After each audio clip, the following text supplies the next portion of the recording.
welcome to week 5 of creative writing, and we are going to move on from learning about the 3 elements of story writing to learning how to make our stories even better. So you've learned how to create a plot with a problem and solve it. You've learned how to create great characters that are round and well developed, and you've learned how to describe your setting so that your reader can feel like they're there with you.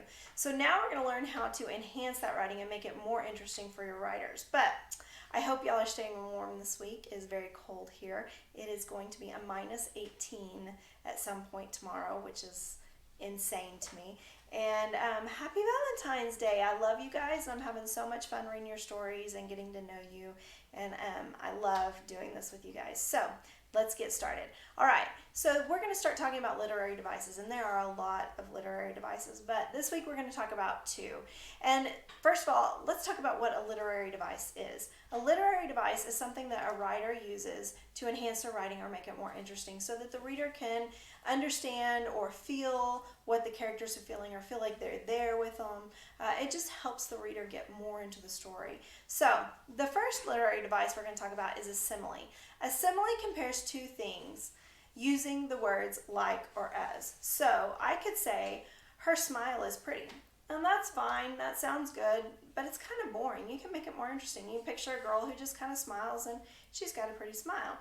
Or I could say, her smile's like a ray of sunshine.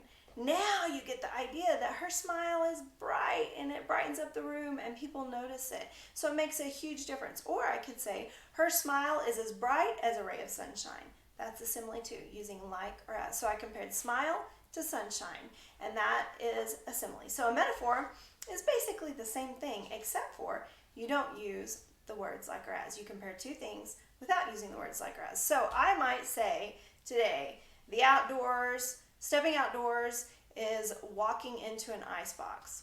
I've compared the outdoors to an icebox. The outdoors are an icebox. I've compared the outdoors to an icebox. So actually, my icebox is warmer than the outdoors are today. I don't know if it's that way where you are, but it is here.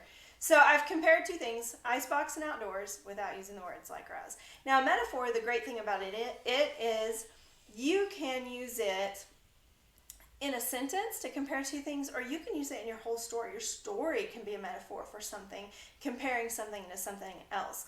That happens a lot in literature, and the whole story becomes a metaphor. So this week, I want you to practice using your literary devices. I'm not going to give you a topic to write on. I'm not going to give you characters to write about, and I'm not going to give you a setting. You get to choose whatever you want to write about.